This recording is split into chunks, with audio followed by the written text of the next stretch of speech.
This is part 2 of my car video. If you haven't seen part 1, the link will be in the description and as well as the annotation somewhere on the screen.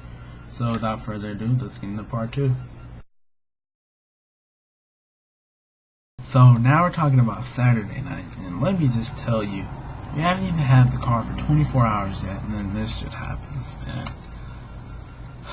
So it's about 2:20, and we have these alarms on our keys like this, and the one my dad had went off.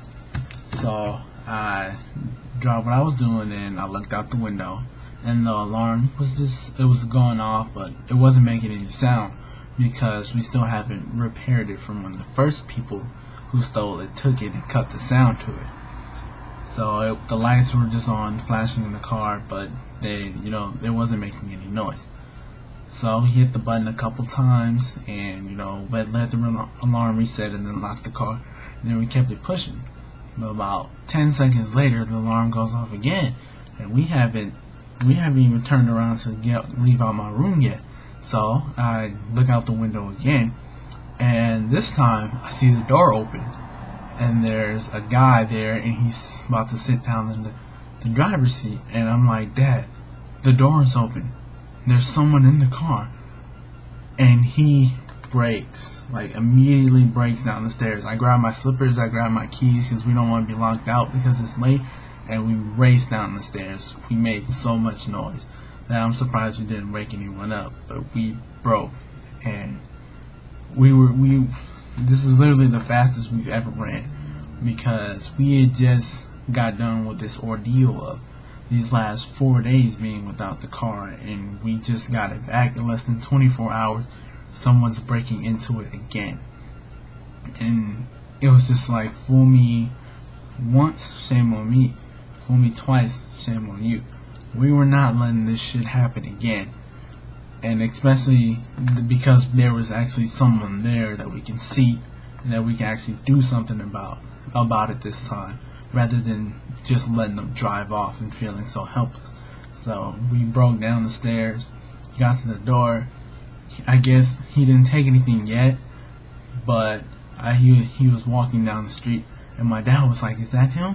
I was like, "Yeah, that's him." And he looks and he sees us coming, and he starts picking up the speed, and I take off. I hit top speed, and I'm chasing him, and he's running, and I was about a step or two away from him, and he makes a left, and he runs out into the street, and he cuts through a couple cars, and he hops into the trunk bed of this truck, and we didn't catch what kind of truck it was, but it was right after that we found out that he had a partner, and once he hopped in the trunk bed, the partner just pulled off, and we couldn't do anything about it at that point, and it was just so frustrating. I mean, this time it wasn't as bad because we were actually able to do something about it, but when we tell people this, we were just in there like, no one's gonna believe that we just did this. Literally less than 24 hours of having the car back, someone's breaking into it again. And quite frankly, we didn't know what he was gonna do. He didn't take anything, but I'm assuming because his partner was there, he had some tools or something, and he just wanted to take whatever he wanted, even though practically almost everything got taken when whoever stole it the first time stole it. And we were just sitting there. We had to let the adrenaline simmer down a bit, because it's safe to say that somebody would have got their ass whooped if we would have caught that dude. We would have beat the shit out of him because we've been through emotional hell because of that car. So it was, that guy just better be lucky. But the good thing is, the idiot left fingerprints on the car, but not just regular fingerprints. He put his hand in dirt for some reason, and the car is black, so light brown dirt on a black car, obviously we're gonna print it. So we ended up calling the cops, and they came in about 40 minutes later, and we filed a what kind of report was it? It was a vehicle tampering report, since he technically didn't steal it, and we couldn't, send the report in as a robbery. So that was the end of that.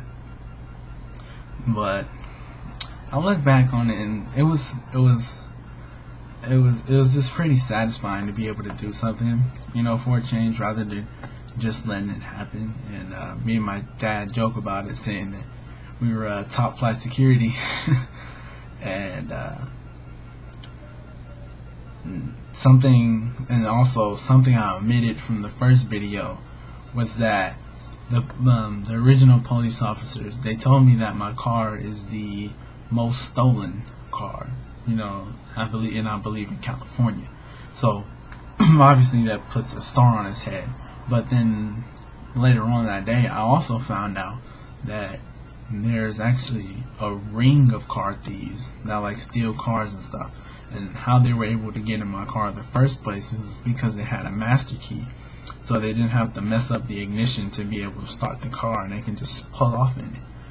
And so, I didn't see the driver who took my car the first time, but I thought that maybe because it's a ring, they put a hit out on my car, and maybe they tried to get something that they left behind, or I don't know.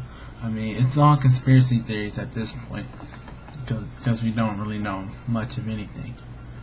But once everything's cool, the car is down there right now. It's locked away, and it's just, I'm extremely paranoid now because all of these things. The car got stolen from me the first time in the morning, and the car got broken into me at night, so I don't really feel safe as far as with my car anymore goes, and I don't really know what to do. But I'm just trying not to let it bother me that much. And that's about it. Am I missing anything? Oh, okay. And the last thing is with the prints on the car, we're gonna leave them on there, and we're gonna contact the police again probably tomorrow to set up an appointment for the CSI people to take the fingerprints to see if they can track the guy down who tried to break into it. And hopefully, we're able to find him, and hopefully he gets his justice, because we can find the first thieves part of the car ring. So that's everything I have to say. If I find out any more information worthy of making a video about it, you best believe I'll do it. So until next time, sleep well and dream better. Later days.